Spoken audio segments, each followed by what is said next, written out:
Today I wanted to react to what we really lose if physical media disappears, which is a YouTube video from Jake Frew. A lot of my free time over my childhood years, high school years, and even now is just making photos, making videos, all that, figuring all that, reacting to videos. So this video really hit me the first time. Now it's been over a month since I've watched it.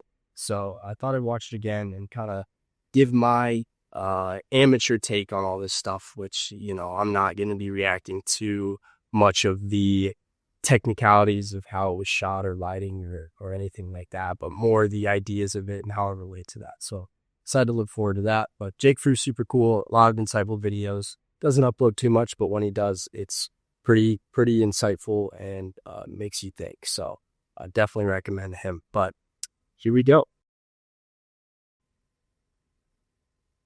A little over 6 years ago, I got rid of basically everything I owned to move into a van. As someone with slight hoarding tendencies, this wasn't the easiest thing in the world, but when it came to physical media, my books and records and movies, I didn't really feel like I was losing much by getting rid of them. I didn't need any records or CDs because I had Spotify. I didn't need a bunch of heavy books weighing down my van when I could just use a Kindle. And I definitely didn't need any DVDs when I had Netflix. But recently I've been realizing that by getting rid of all of these things, this must have been some sort of AI look. I didn't even notice that the first time, but obviously you can see the distorted logo there and some of the intentions. He was able to do all that. So I'm like, what the heck is he lighting all this on fire? That's super cool. By getting rid of all of these things and by relying solely on streaming services, I actually lost a lot more than just physical objects. Streaming services are like having a personal chef. They know exactly what you like, they know your favorite dishes, and they might throw in some variety and switch it up a little bit, but for the most part, they're going to cater to your specific taste, making dishes that they know you like and that you've enjoyed in the past. I've never had a personal chef. It sounds amazing. I'm sure it's really great, but you know what else is great? It takes more than intellect to be a musician. I love all of the mundane shots that he takes of mundane processes that we do day-to-day life, like cooking an egg or even just burning books. I don't know. Like, I've sat down, tried to do shots like that, and they take a lot more thought and time and passion than you would think. So to see him constantly capturing that so well and being creative with little things like that, it's admirable. A lot of those shots you would think, oh, I can replicate that pretty easily, which is true if you have a bit of passion on you. But if you kind of try to take shortcuts and all that, it's not. It's harder than you think. So it's always respectable. I see people doing day-to-day shots like that. But let's keep having him build his point with me interrupting as little as possible. Your soul.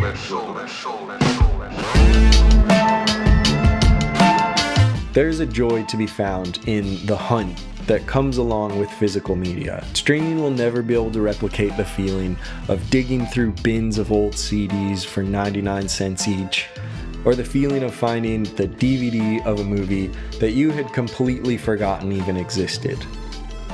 It will never be able to replicate the feeling of pulling out a record for no reason other than liking the artwork on the cover and discovering an entire new genre that you love.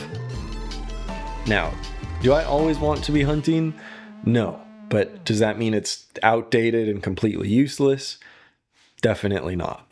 Obviously, the main benefit and the main selling point of streaming services is ease of access. You can watch virtually whatever you want, whenever you want it. But the problem, in my experience, is that ease of access can quickly become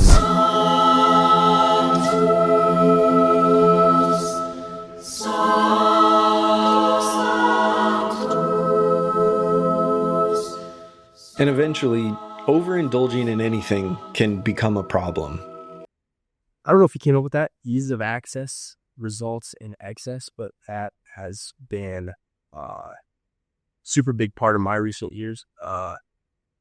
getting into photo video when I was 15. It was just, or whatever age I was probably 14. It was just really easy. I didn't have any sort of people that inspired me or anything like that. I literally just took it around and photographed everything that I saw because I loved it, and that is all I wanted. Now, my photography improved when I was able to view and be inspired by other people at a minimal number, but I was able to be at a manageable point where I'm not having my life overtaken by looking at to other people's stuff and seeing all that. It's always hammering at with ease of access, especially with the streaming services, is we can access good art and good media and awesome stuff whenever we want, and we watch it so much so we just become numb to it, and then we become people that consume rather than people that create. And that's been a huge thing for me. I end most of my days consuming really awesome shows and kids my age doing really awesome stuff, just because I can see it all and it's inspiring and all that. But too much of that altogether, you just lose the real point. But let's keep watching into this section of excess. It is sorry. It's a beautiful, nice third stop, which word terror. When films and music are infinitely available, I somewhat inherently value them less and pay attention to them less. I watch movies while I do the dishes, or while I simultaneously scroll Instagram, or I listen to beautiful music on a tiny, terrible iPhone speaker. It can easily get to the point where films and music are really just used as background noise, with the goal of just numbing my mind rather than enriching my life. Now, I'm not saying that physical media somehow solves this completely, but it does at least nudge you in the right direction and causes you to pay just a little more attention.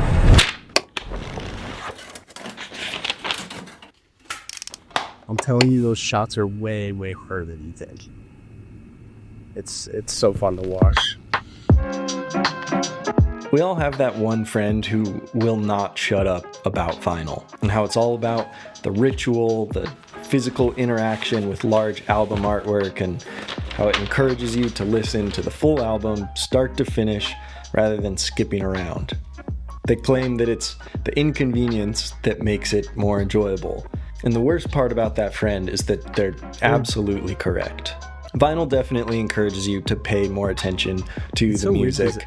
Because vinyl came first, right? It goes vinyl, and then we were able to get into like just having access to Spotify and Apple Music and all that. But now those sort of listening mediums are so mainstream that we don't think about how they work as much. I would say it's more technologically impressive how Apple Music and Spotify work.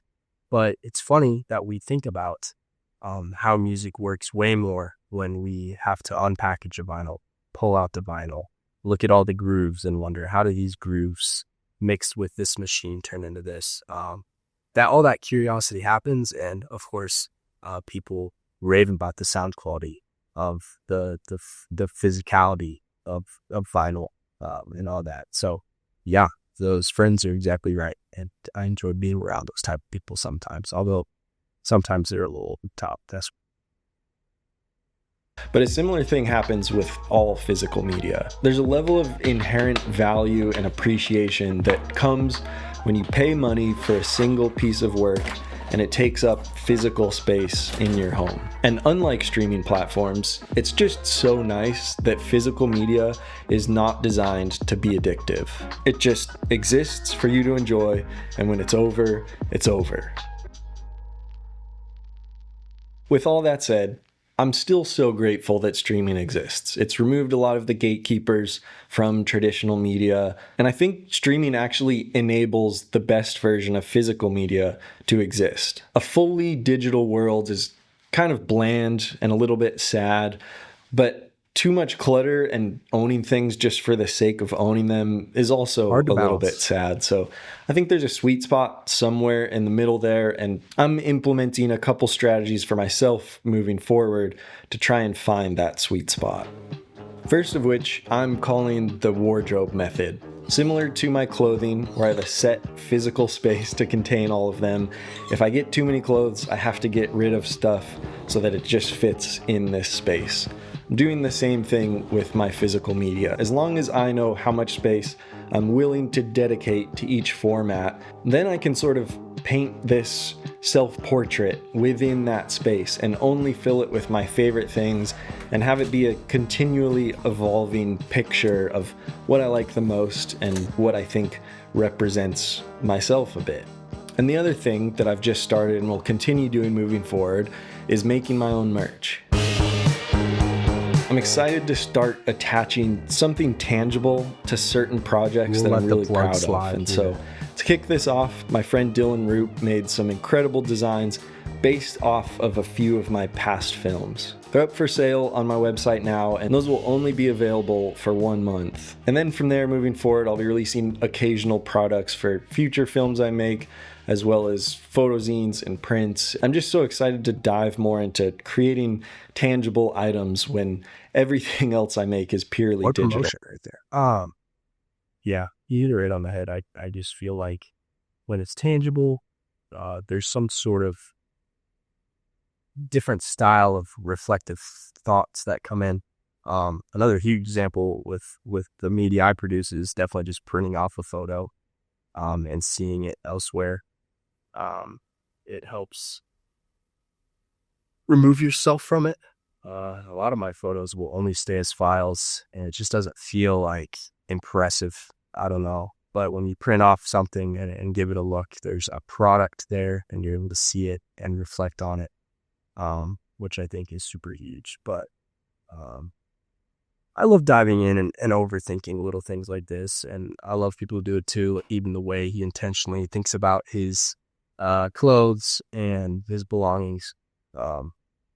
It's all super, super interesting to me. And I think a more intentional lifestyle world's a better world a little bit with that too. But another underrated thing that I'll add for video people, especially those that make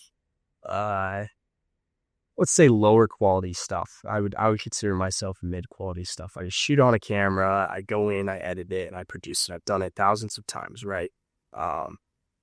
The times where those films hit me the most are not after I press export. I honestly don't even think about it anymore. It's like, cool, made a project. I'm done. It's putting it on a TV, and it's not necessarily what he's talking about, but just kind of similar to printing out a photo, just watching your video in a as cinematically or movie theory as possible is a game changer and most inspiring. The most recent time that happened to me is I rewatched my Freeway to Signal Hill, which was a film about my trip to California and my drive down the freeway over to Signal Hill, which is by Long Beach, California. And I just took a ton of photos along the way and made some video clips and talked about that experience. It's not an oppressively shot video, and I especially thought that after I pressed export and just watched on my computer screen, but something about just putting it up, taking the time to sit down, take a deep breath and watch it, caused a reflection that I've never felt toward that video, even though it's the same thing.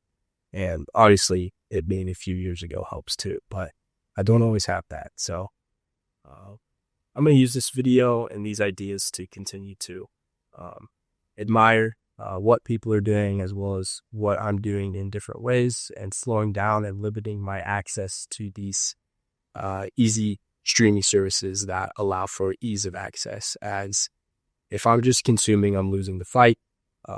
You gotta be doing some creating in there, or else I'm gonna totally lose creation and creating all along with it. So, bye. Well, thanks for sitting down and reacting to this with me. I'm Isaac Tarnigan, been love creating forever, and have a little bit of a business around it too. And my intention is to make more insightful and just off the braid YouTube videos like this. Definitely recommend you navigating the description below. I got a newsletter where I'm talking about what I'm up to, what I'm thinking about, what inspired me. So this will be on a newsletter here in that inspiration section, and then as well as my past videos. And then just use my social media as a place to connect to other cool people that I want to be interacting with and learning more about. So appreciate you guys. Peace, love, tranquility.